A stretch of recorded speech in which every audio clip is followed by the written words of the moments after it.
ఇప్పుడే ఎన్గోల్డ్ బయర్స్ కి కాల్ చేయండి. మీ తాకట్టు బంగారం కష్టాలకి గుడ్ బై చెప్పండి.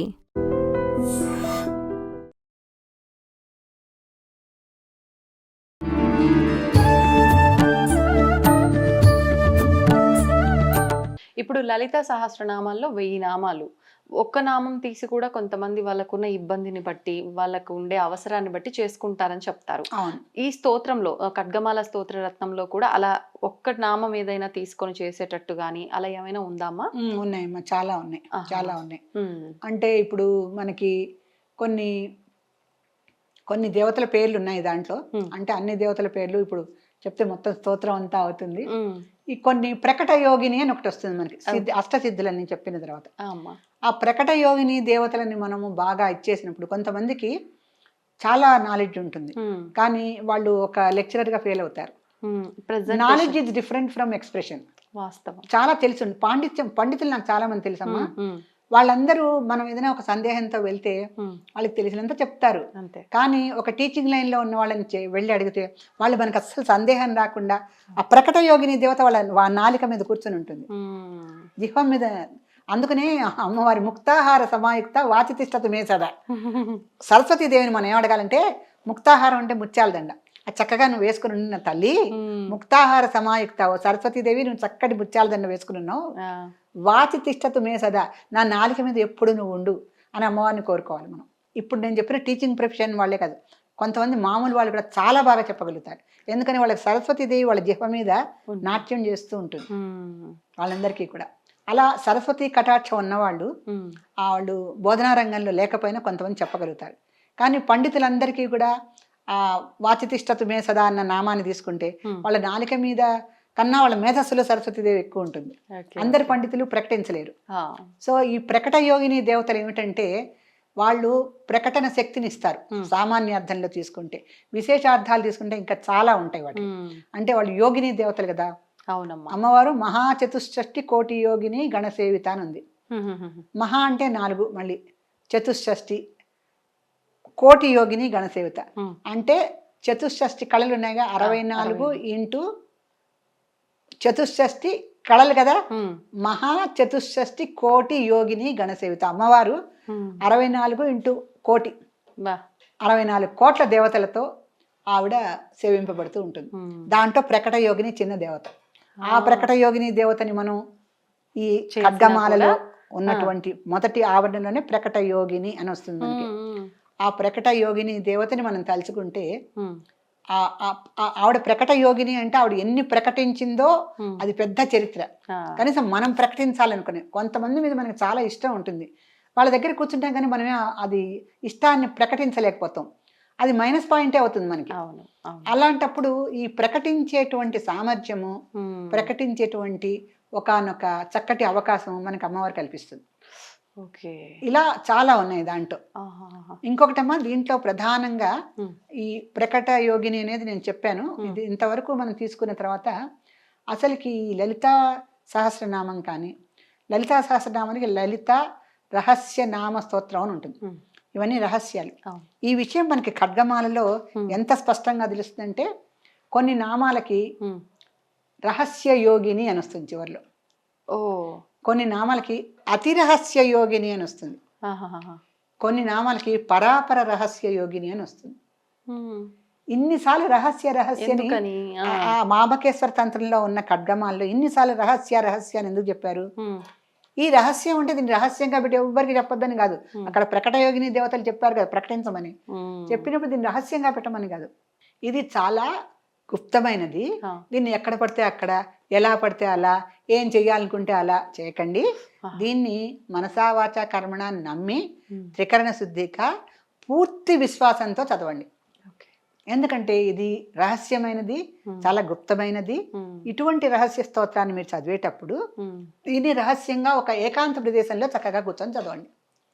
ఇప్పుడు నువ్వు అన్నావు కదా ఎక్కడికన్నా వెళ్తుంది, ఈ ఏకాంతం అనేది మనకి చిత్తశుద్ధి ఉండి ఆత్మ ధైర్యం ఉండి, అంటే ఆత్మవిశ్వాసం మనమే అనుకుంటే మనకి కార్లో దొరుకుతుంది, ఫ్లైట్లో దొరుకుతుంది, నడిచికెళ్తున్నా కూడా దొరుకుతుంది. నడుస్తూ కూడా కొంతమంది నామ పారాయణ చేస్తూ ఉంటారు. అవును, అది వాళ్ళ ఆత్మవిశ్వాసం ఉంటుంది, వాళ్ళ ఆత్మధైర్యం ఉంటుంది. చాలా తక్కువ మంది తక్కువ ఉంటారు. మందికి ఉంటుంది.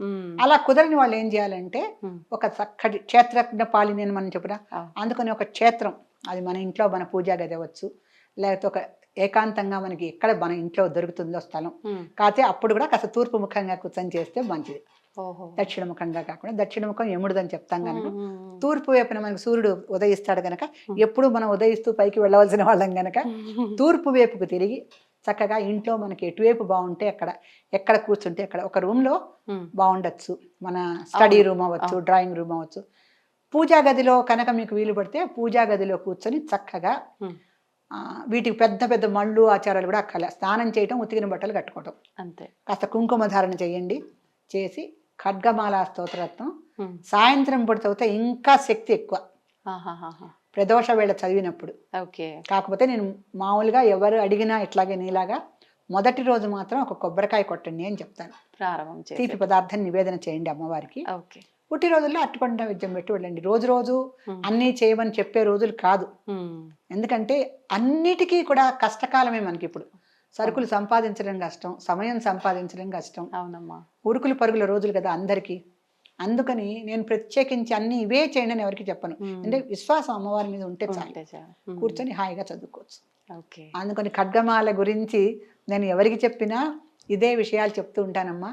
ఇందులో ఏంటంటే ఏదో చదవకూడదు అని ఎవరన్నా చెబితే వాళ్ళని ఖండించే ఉద్దేశం కూడా నాకు లేదు. నాకు అమ్మవారి పట్ల ఏ అవగాహన ఉందో, నేను ఏ రకంగా మా గురువు గారు, మా శ్రేయోభిలాషి, నా కన్న తండ్రి అయినటువంటి విద్వాన్ మహాకాళి వెంకట్రావు గారి దగ్గర నేర్చుకున్నాను. నా తండ్రే నాకు గురువు కనుక నేను అది నమ్మి నేను చెప్తున్నాను. ఇది నేను నమ్మిన సత్యం.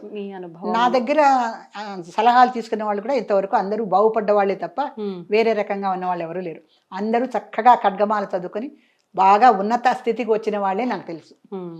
అందుకని నిర్భయంగా ఖడ్గమాల మనం అనుకున్న పద్ధతుల్లో ఒక సద్గురువు, ఒక ఉపాధ్యాయుడు, ఒక తల్లి తండ్రి, లేదంటే ఒక పురోహితుడు ఎవరి దగ్గరైనా గురుపదేశం తీసుకొని ఒక శుక్రవారం రోజున చక్కగా మొదలు పెట్టుకొని పూజ చేసుకోవటం చాలా ధైర్యాన్ని ఇస్తుంది, చాలా ఆయురారోగ్యాలను ఇస్తుంది. అనుకున్నవన్నీ కూడా నిమిషాల్లో అయిపోతాయి మనకి. అంటే ప్రకట యోగిని దేవత అని చెప్పాను కదా, వెంటనే మనకి ఆ పనులన్నీ కూడా ప్రకటింపబడతాయి. మనం ఒక పని మీద వెళ్తూ ఉంటాం, అవుతుందో లేదో అని సందేహం ఉంటుంది, అక్కడికి వెళ్ళంగానే ఆ ప్రకట యోగిని దేవతలు మనకు ప్రకటించేస్తారు, అయిపోతుంది. అటువంటి మహత్తరమైనటువంటి ఫలశ్రుతులు చాలా ఉన్నాయి. అది మనం ఇంకొక ఎపిసోడ్ చేసినప్పుడు తెలుసుకుందాం. తప్పకుండా అమ్మా, చాలా సంతోషం అమ్మా. నిజంగా ప్రతి విషయం కూడా అందరికీ అర్థమయ్యేటట్టు చక్కటి వివరణ అమ్మా. నిజంగా నాకు అనిపించింది అసలు ఇంకా అంత పూర్తి అయిపోయింది తెలుసుకునేది ఇందులో అనే ఫీలింగ్ వచ్చేటట్టుగా చెప్పారమ్మా. అంతా అమ్మవారి దయ విజిత నిజంగా. ఎందుకంటే ఆవిడ గురించి మనము ఎంత విశ్వాసం కల్పించగలుగుతాము ప్రేక్షకుల్లో, అంతగా మనకు అందరికీ లలితాదేవిని ఆరాధించే అవకాశం ఏర్పడుతుంది. మనం ఎక్కువగా అంటే మనం కొన్ని చోట్ల ఉండొచ్చు, కానీ ప్రస్తుత కాలానికి అనుగుణంగా మనం మారాలి, మన ప్రజల్ని మార్చుకోవాలి, అంతే. లేకపోతే ముందుకెళ్ళలేం కదా. మరి అంటే భయపడి ఆగిపోయే స్థితిలో ఉండే బదులు ఇలాంటి డౌట్స్ అన్ని క్లియర్ చేసి ముందుకు ఒక అడుగు వేయటం మంచిది. ఎందుకంటే ఇప్పుడు కష్టాలు లేని వాళ్ళు లేరు. అవును, కష్టాలు లేని వాళ్ళు లేరు అసలు. టాటా బిర్లా కూడా పాపం కష్టాలే. సరే మనకి ఎలా ఉండేసరికి ఏమవుతుంది, ఎవరికి తగ్గ దేవతలను వాళ్ళు పూజించుకోవాలి కదా. కొంతమంది లక్షల్లో చండీ హోమాలు చేయించుకుంటారు, అందరికీ చండీ హోమం చేయించుకునే అవకాశం ఉండదు కదా. మరి ఎలా వాళ్ళకి ఫలితం కావాలి, వీళ్ళకి కావాలి. అందుకే మనం సూక్ష్మంగా ఉపాయాలు అందరికీ కూడా మనం చెప్తున్నాం. ఈ సూక్ష్మ ఉపాయాలన్నీ కొంచెం అర్థం చేసుకుంటే అంతే హాయిగా సుఖశాంతులతో ఉండొచ్చు. చాలా సంతోషం అమ్మా, ధన్యవాదాలు. శ్రీమాత్రే నమః. And for more videos, please subscribe to iDream. Please subscribe to iDream. Please subscribe iDream. And please subscribe to iDream. For more videos, subscribe to iDream. please like, share and subscribe to the channel. Congratulations, iDream. Subscribe to iDream. Subscribe to iDream. So subscribe to iDream Media. iDream ki iDream team andarki huge congratulations. Please subscribe iDream Media. Please subscribe to iDream. Subscribe iDream. Please subscribe to iDream. iDream అంటే నా కళల ఛానల్ను subscribe చేసుకున్న నోరు తిరుగుతలేదు, మీరైతే గంట గుర్తు కొట్టండి. For more such videos, please subscribe to iDream.